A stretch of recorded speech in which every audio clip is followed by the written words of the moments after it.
Bonjour tout le monde, c'est Majora de la chaîne Major Arcana. Aujourd'hui, je vous retrouve pour ma deuxième vidéo top 5 de l'année. Alors, vous pouvez penser que ce top 5 a l'air assez similaire avec le premier que j'ai déjà sorti, qui était un top 5 des tarots que j'ai le plus utilisé cette année.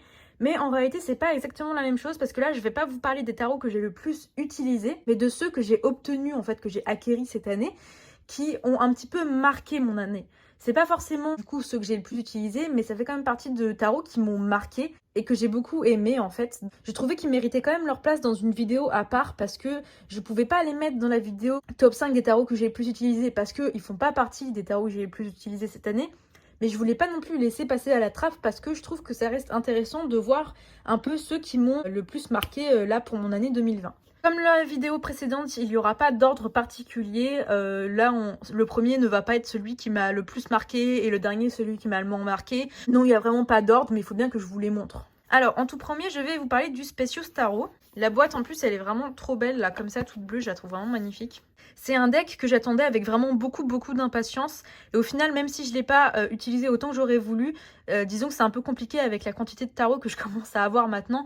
C'est un peu dommage, mais je voulais quand même l'inclure dans cette vidéo parce que vraiment, je l'attendais, enfin, je trépignais, quoi. J'ai peint les tranches en bleu comme ça et je trouve que c'est juste parfait, en fait. C'est vraiment magnifique avec le dos. Donc, je pense que peut-être vous l'avez déjà vu passer, parce que c'est un tarot qui a fait beaucoup de parler de lui au moment où il est sorti. Parce qu'en fait, il n'y a pas de personnage en tant que tel humain dans ce deck. On a juste les cartes de la cour et quelques petits animaux de temps en temps, qui sont représentés par des figures animales. Mais sinon, il n'y a vraiment pas de personnage. Et en fait, le principe, c'est que c'est nous, l'arcane, et on se projette en fait dans la carte. Du coup, je trouve que c'est vraiment un tarot qui peut être parfait aussi pour la méditation. Et les images, elles sont juste trop belles. Pareil, ça fait encore un côté aquarelle. Vous commencez peut-être à me connaître et à savoir que moi, l'aquarelle, c'est vraiment un style que j'affectionne tout particulièrement. Les cartes, elles sont hyper agréables au toucher. Elles glissent bien, mais elles sont quand même un peu mates. Et franchement, je trouve vraiment super agréable en main. Et là, en me revoyant les images, je me sens un peu coupable de ne pas l'avoir autant utilisé que j'aurais aimé cette année. Parce que les images, elles sont vraiment magnifiques. Hein. Les dessins, franchement, je les trouve absolument sublimes. Surtout ce fou, les nuages là, oh là là, je l'aime trop. Oh, pareil, cet ermite, il est trop beau. Et voilà, moi j'ai l'édition avec une faute dans une des cartes de Pentacle, il me semble. Mais honnêtement, j'y ai jamais fait attention et ça me dérange pas du tout. Et ouais, je trouve vraiment trop beau ce tarot. Il a des couleurs très bleues, très douces, vraiment il est magnifique. Donc là, quand je mets un petit peu comme ça la palette de couleurs, voilà, on est sur quelque chose d'assez varié, mais qui reste vraiment très doux, quoi. Donc voilà pour le Specious Tarot. Ensuite, et là je triche un peu parce que j'en prends deux, mais je les compte comme un en fait, parce que c'est le même deck, mais avec juste des variantes de couleurs. Donc c'est le Thread of Fate Weaver Tarot. Donc là c'est l'édition Journeyeur, et là c'est l'édition Ascendant. Et vraiment, c'est des tarots qui m'ont beaucoup marqué par leur esthétique en fait, ou leur esthétisme en français si vous préférez. Comme vous pouvez le voir, en fait, c'est le même deck, mais fait de façon différente. Donc sur la version de gauche, donc la version journeyeur, on a des images avec un fond. En général, c'est des nuages ou des montagnes, des choses comme ça. Et de l'holographique partout par-dessus. Et en fait, la carte en elle-même, elle est embossée. Alors là, par contre, il y a un bout d'holographique, c'est bizarre, je sais pas d'où il sort. Mais en gros, la carte, elle est embossée avec du foil. Et donc, le dessin de la carte ressort comme ça.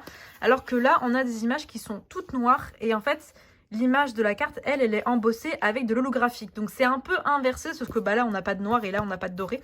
Mais voilà, pour moi, je les compte un peu comme un. Je sais pas pourquoi la version de gauche, elle est plus haute. Comme si les cartes, au final, étaient plus épaisses ici que là. Pourtant, au toucher, bof, je le ressens pas trop. Je pense que du coup, ça doit être un peu différent parce que c'est pas imprimé de la même façon. Mais c'est deux decks qui m'ont beaucoup marqué. Même si, du coup, une fois encore, comme pour le deck d'avant, ils n'ont pas réussi à se placer dans les decks que j'ai le plus utilisés cette année. Mais c'est très différent de ce que j'ai l'habitude de voir au niveau de l'esthétisme. Et donc, forcément, je pouvais pas ne pas les inclure. Cette carte de l'ermite est vraiment parmi une de mes cartes préférées de tous les ermites confondus, de tous les decks que j'ai. Je la trouve vraiment magnifique. Donc voilà, j'aurais trouvé que c'était un peu dommage de ne pas l'inclure, alors que vraiment, c'est des cartes qui ont un esthétisme hyper particulier. Je recommanderais pas ce jeu pour les débutants, par contre, parce que c'est plus basé sur la numérologie, en fait, si vous voulez, que sur le Rider-Waite.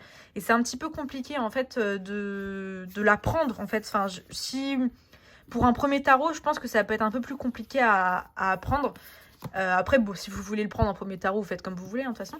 Mais voilà, moi je le trouve absolument magnifique et j'espère que je l'utiliserai peut-être un peu plus l'année prochaine parce que franchement c'est juste génial en fait le travail qui a été fait sur ces jeux, ils sont juste magnifiques je trouve. Donc là on a l'ermite mais avec l'autre version du jeu.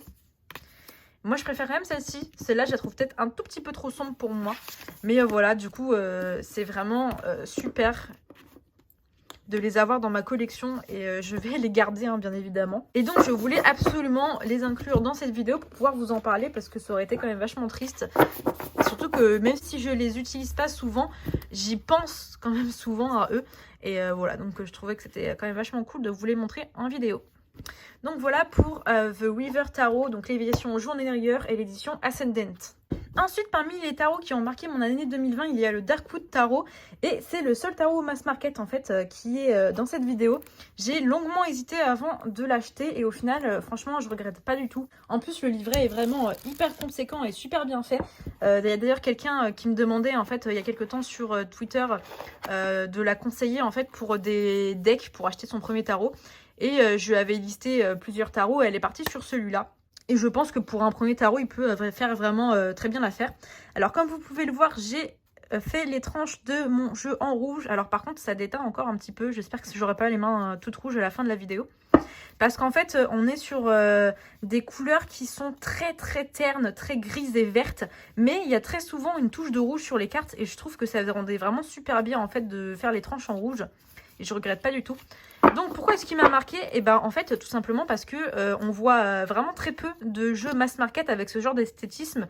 Ça fait très Disney, mais Disney en mode un dessin animé Disney sur Maléfique si vous voulez. On est d'accord que ces genres de dragons là, enfin moi ils me font vachement penser aux méchants petits monstres qu'il y a dans Anastasia. Je sais pas si vous aussi. Mais moi les petits démons là, ils me font vraiment penser à ça.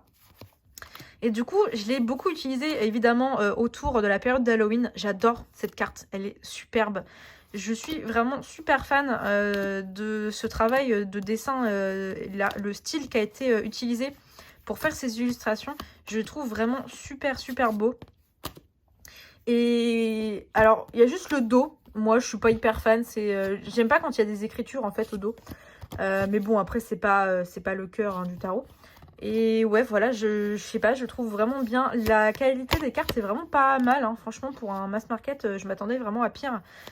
Et voilà, vraiment, je vois pas beaucoup de monde qui en parle, mais moi, il m'a vraiment marqué, en fait, même si c'était plus à la fin de l'année. Il a vraiment marqué mon année 2020 dans ce sens d'esthétisme un peu plus sombre. Et je l'aime vraiment beaucoup, j'ai très hâte de le ressortir l'année prochaine pour Halloween. Donc voilà pour le Darkwood Tarot. Ensuite, c'était impossible pour moi de parler de jeux qui m'ont marqué mon année 2020 sans vous parler du Hawkash and Turn. Alors, j'aime toujours pas la boîte, hein. Franchement, la Talkbox, j'en ai marre. Mais bon, c'est pas le sujet de cette vidéo. Il m'a marqué parce qu'en fait, c'est un des seuls decks que j'ai qui a vraiment des vibes hyper automnales. Et c'est le seul deck aussi qui a cet aspect un peu illustration de livres de fantasy sur les fées, etc. Je sais pas si vous voyez de quoi je parle. Je sais pas si vous connaissez par exemple les livres de Jean-Baptiste Monge. Je vous mettrai un insert quelque part sur les fées, etc. Mais ça me fait vraiment penser à ça. Et du coup, je le trouve vraiment hyper approprié pour faire un travail plus relié à la nature et aux fées, etc. Et il a vraiment une palette de couleurs très orange, très automnale. Et en plus, je l'ai reçu cette année parce que bah, c'est un peu le Kickstarter qui a fait beaucoup parler de lui cette année. Donc forcément, c'était impossible pour moi de ne pas l'inclure dans cette vidéo. Bon, est-ce qu'on en parle ou pas de cette pique? Il y a un putain de escargot là sur sa tête. C'est vraiment genre juste génial. Et les dessins, ils sont magnifiques. Il y a un peu trop de petits cœurs pour moi sur la croupe, notamment, ou sur le plumage ou les poils des petits animaux de la forêt. Mais genre là encore, voilà. Enfin, je vais pas tous les faire comme l'autre fois parce que ça commence à être un peu long. Mais vraiment, je le trouve super cool. Il y a juste sa putain de tote box qui me sort par les yeux. Et je le trouve un peu trop épais personnellement. Parce que vraiment, en main, ça fait vraiment un très très gros jeu à tenir. Mais je l'ai beaucoup utilisé du coup pendant Halloween, pendant voilà l'automne, même si on est encore en automne au moment où je filme, vu que l'hiver c'est le 21 décembre, si je dis pas de bêtises. Et du coup, forcément, tout le monde en parle. Il y a beaucoup de gens qui essayent de le préco, mais apparemment, il part très vite. Donc moi, je suis bien contente de l'avoir back sur Kickstarter. Donc c'était vraiment pas possible pour moi de passer à côté de ce deck dans cette vidéo.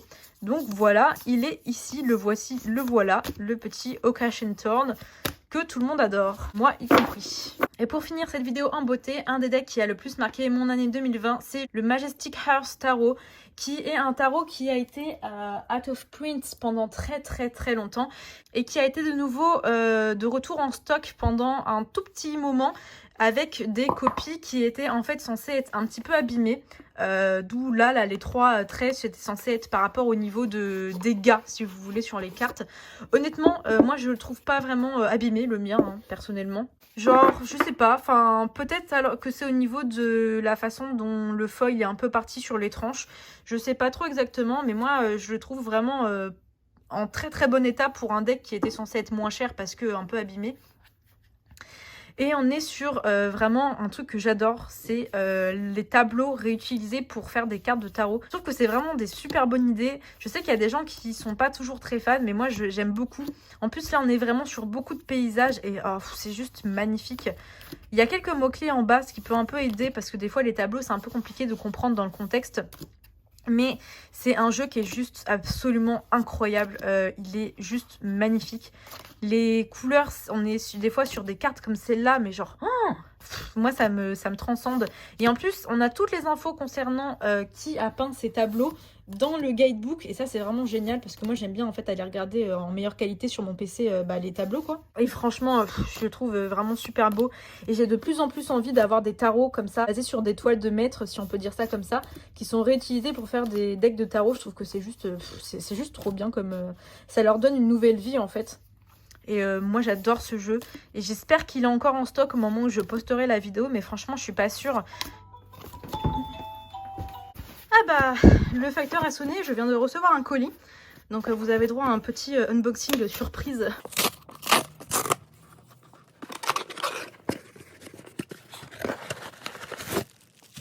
Alors,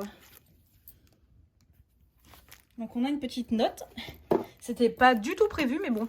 Ah, c'est le Jonasa Shows. Je sais pas du tout comment ça se dit. C'est un tarot, encore une fois, hein, comme d'habitude. Je vous ferai sûrement un vrai walkthrough un peu plus tard. Mais donc bah là, vous aurez droit à un unboxing surprise en plein milieu de ma vidéo. Bon, bah voilà, je sais ce que je vais filmer cet après-midi. Enfin bref, pour revenir à nos moutons pour le Majestic Hearth, du coup, il m'a vraiment beaucoup marqué en fait par cet aspect... attendez, j'ai un problème de carte. Par cet aspect tableau, parce que c'est le tout premier tarot que j'ai avec des œuvres d'art réutilisées pour faire des cartes de tarot. Et donc, bah moi, il me parle vraiment beaucoup et je le trouve super beau. Et j'espère que l'année prochaine, je l'utiliserai un peu plus parce que je l'ai reçu assez tard. Hein, c'était en octobre, je crois, ou en septembre. Donc, bah forcément, il n'a pas pu se hisser dans le top 5 des tarots que j'ai eu plus utilisés cette année. Bah écoutez, c'est tout pour cette petite vidéo. Et moi, bah je vais enchaîner avec l'unboxing de ce tarot-ci. Je suis vachement essoufflée en plus, là, ça casse les couilles. J'avais pas prévu de filmer encore après parce que c'est déjà ma deuxième vidéo d'affilée, j'en ai marre. J'espère que cette vidéo vous aura plu. Comme d'habitude, n'hésitez pas à laisser un petit commentaire, un pouce bleu et à vous abonner si ce n'est pas encore déjà fait. Et moi, je vous dis à bientôt pour une nouvelle vidéo. Salut tout le monde!